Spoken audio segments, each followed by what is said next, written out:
Hello and welcome to another edition of Making Breaks. Today is going to be more of an educational kind of thing, more of a just me looking at a couple of cards. Um, we have uh, we have two cards here. They are both Julio Rodriguez. They are from last year. They were his rookie year, of course. They're both tops. They both have the same picture on them. They both have the same frame.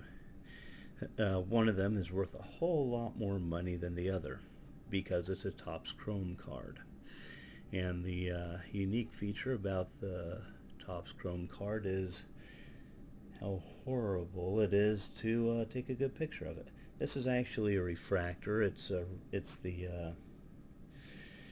This is the one that everybody seems to want.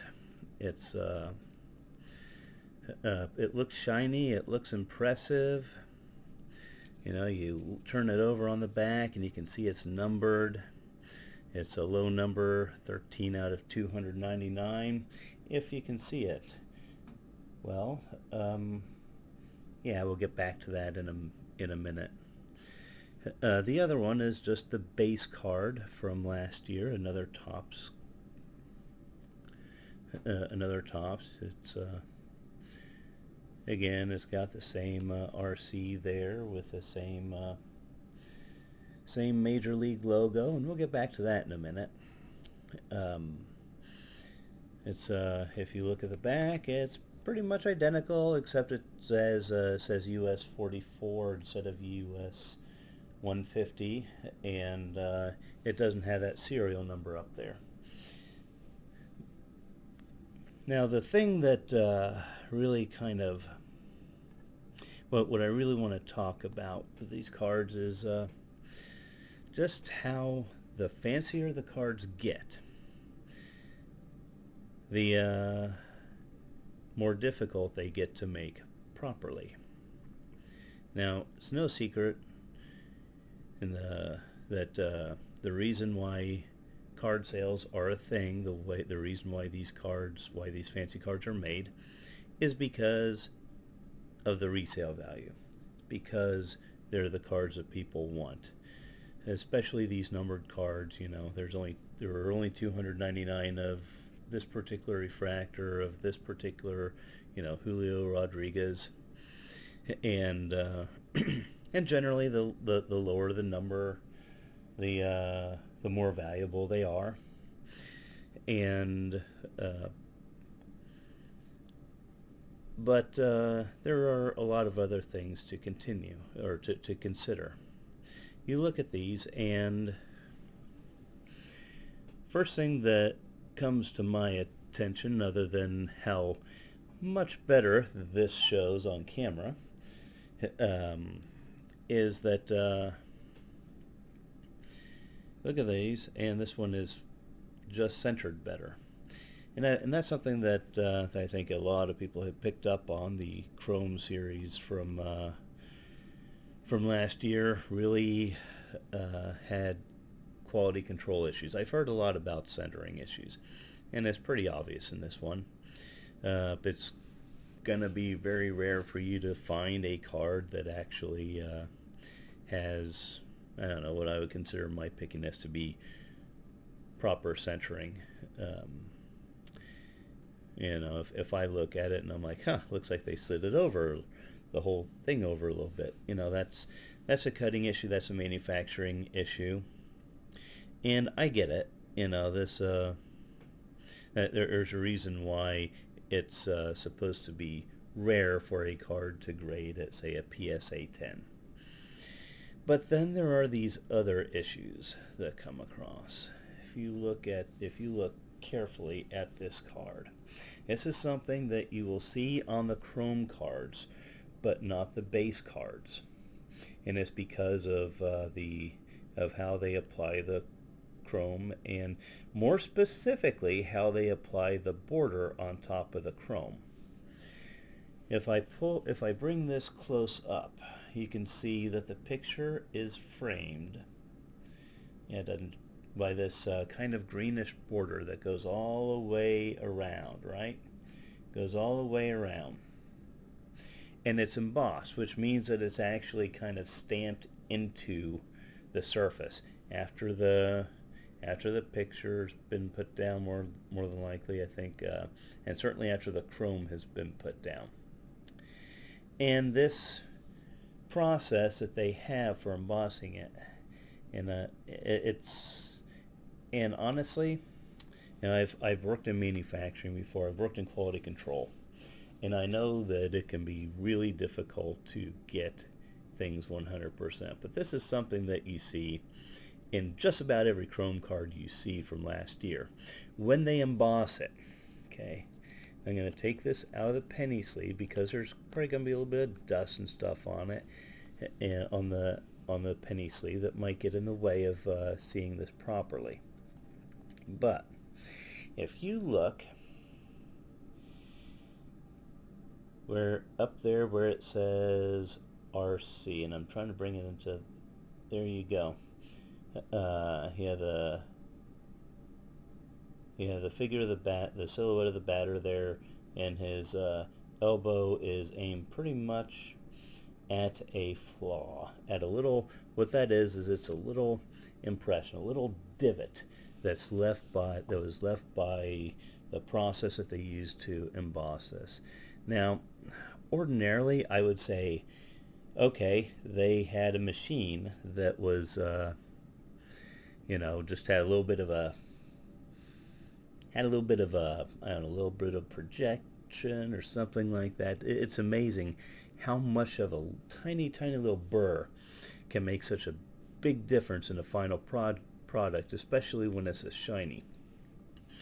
But the thing that gets me is if you go down this card, okay, you're going to see, and I don't know if how well this is going to show up here. I saw it there's a couple of places where it's the case with this, and I'm not sure that I'm able to, but honestly, the fact that we can find one of them like this that really stands out, really that's all you need for someone to go, huh, did something get dropped on this card? Was it damaged? And the answer is yes, it was damaged. It's damaged in the factory. It's a manufacturing defect. To my mind, that's more egregious than the centering, and it's part of the design of the card. And it's a design flaw of the card.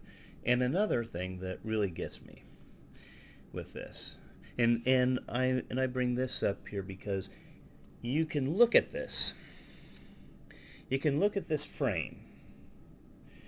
It's the exact same card. It's got the exact same embossed frame that goes all the way around the picture, and you're not going to see those little divots. And my guess is most likely that it's the chrome. There's something about how the embossing machine interacts with the chrome layer itself. Now, I'm big on design. I'm big on design being following what is useful. I love beauty. I love something that's really stunning visually. But if the design gets in the way of the functionality, then it becomes this little thing in my brain. It's like they spent so much time making it pretty, but yet it interferes with this basic function of whatever I'm looking at, whatever I'm using. And in this case, what I'm looking at, going back, and I said that I'd be bringing this up again, the back of this card. This is the expensive one, the Julio Rodriguez. We have it up on eBay for $500. Most people are listing them more like around $1,000 at buy it now prices. This is the USC 150 card number. But if you look there, you see that little loop going right through the numbers. Makes it really hard to take a proper picture of the numbers. Now, this is not the most egregious example. I've seen them where you can barely make out what it says, because there's only, like, especially with a low number card. I have a Tom Brady over there that's numbered, I think, 6 out of 25. It's a rainbow. It's a tie-dye refractor, Panini Concourse, and if it had the same design, that most of the number would be obscured. And considering how important this number is on the secondary market to collectors, it's almost a design crime to intrude into such a significant thing. Now on the back, it's not embossed the same way it is on the front. Again, because it doesn't have the chrome coating. That's the only thing that I can figure is it has to do with the chrome coating. Now, interestingly enough, and I'm not the Bowman chrome does not have the same issue, mostly because it doesn't have that border. So there's nothing that was embossed onto the chrome in the same way. And but that's just a little thing. If you have a chrome card, Topps Chrome 2022, that does not have any flaws around the border like this one does, I want to see it. I'd love for you to show me a picture of it. I have another one here of C.J. Abrams. This card is not nearly in the same category as the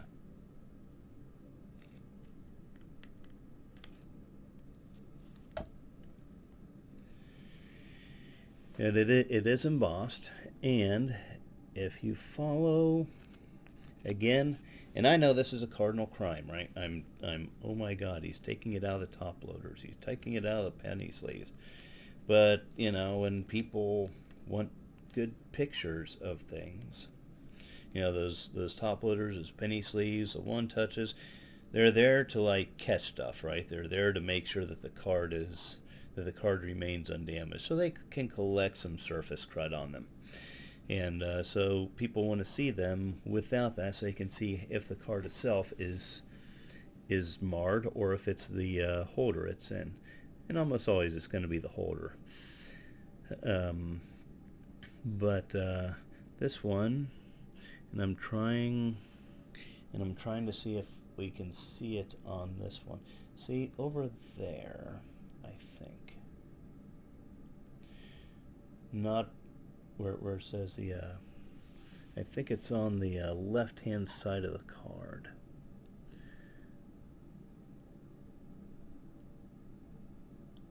This one is more subtle, but it's but it's definitely there.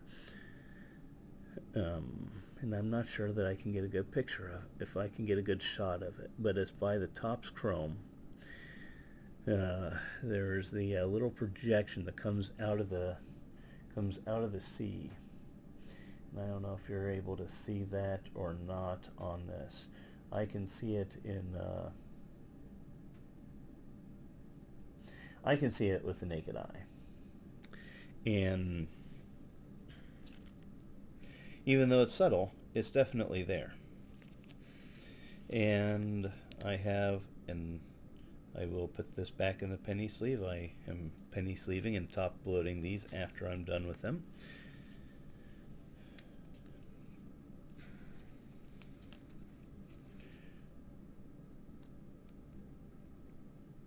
I have an O'Neal Cruz.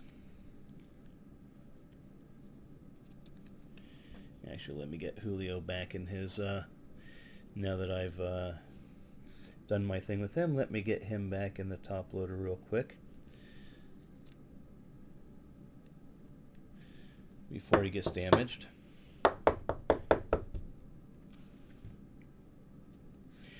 we have this O'Neill cruise here.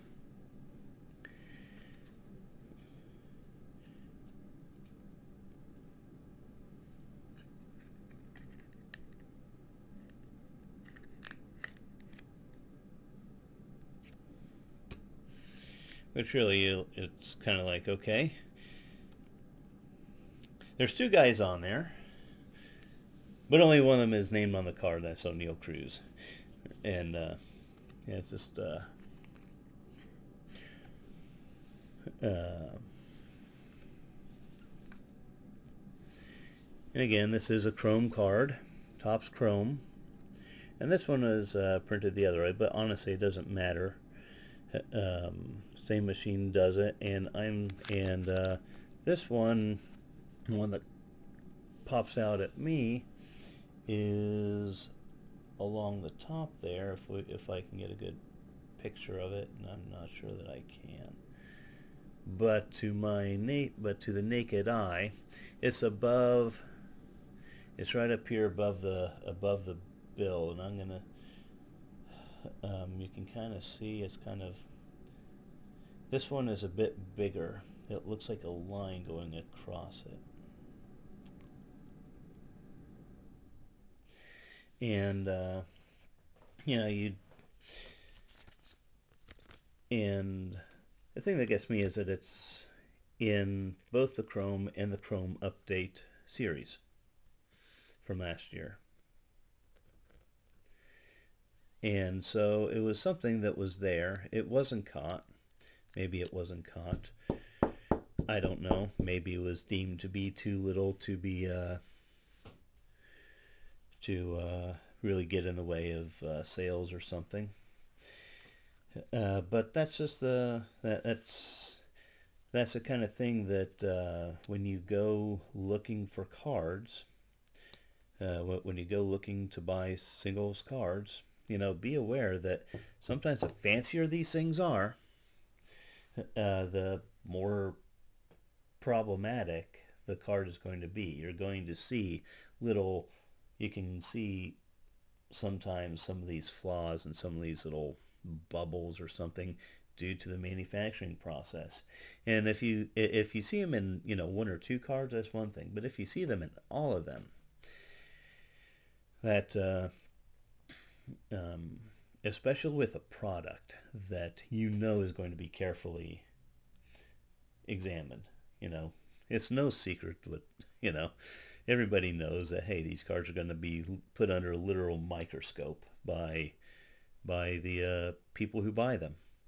And I think that at a certain point, the little fiddly details, the little decoration, just gets in the way of the primary purpose of the card.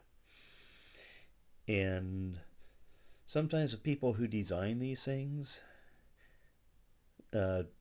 need to just take a step back and say, okay, let's not do that. I'm hoping that this, of course, we haven't seen the Chrome from Topps for 2023 yet. I'm hoping that they've done something about this, either by not embossing that frame around it, maybe leaving the frame off entirely, maybe retooling the machines that did this. I'm hoping that during the downtime they improved it, because really what I want to see is a high quality product. I mean that's what everybody wants, right? Everybody wants a high quality product, and so it's something that displays nicely. And I don't know. I know that I know the Bowman Chrome didn't have this issue because, again, they don't emboss their cards with frames in the same way. And the fact that they didn't have that problem indicates it is a problem with whatever machine did that frame.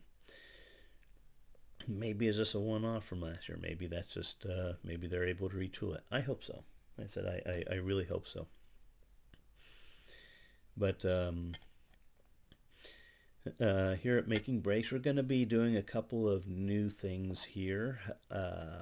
We're going to be pursuing the card breaks, but we're also going to be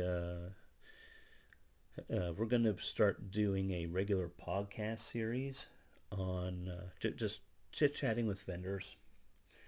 I got a whole bunch of contacts from the convention this past weekend, and I'm going to be getting more.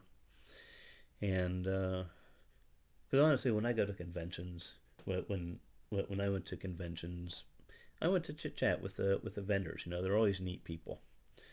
So when that's I mean, making money's good, but honestly, there's lots of ways to make money. I just like the community, and that's just and I know I'm not the only one who feels that way. And you know, most people, they don't get a chance to chit chat with the vendors because it's busy, right? You don't have so I'm hoping that that people will tune in and learn about who the person on the other side of the table is a little bit more. And another thing is working on I'm working on developing a game. Not gonna say what it is right now because it's at a very early stage, but just something that ties in with sports cards and just kind of does ties them into like the board game community a bit more. And which I mean, frankly, what it does is it gives me more people to put my cards in front of, which is always a good thing, right? But I just try to find new ways to look at these things in front of me. You know, it's um, but I'm a big I appreciate the things that cards and other collectibles can bring us. Um, and I like to try to jazz them, you know, try to jazz them up, not physically, but just contextually. Just try to find new ways to look at them, find new ways to appreciate them, and honestly to make use of them in a way that doesn't also degrade them. We're going to be going back to box breaks this next weekend. Chris will be back, and hopefully everything will be good, and you'll be able to hear more than my boring voice. This is Aaron, and we're making breaks. Thanks for watching.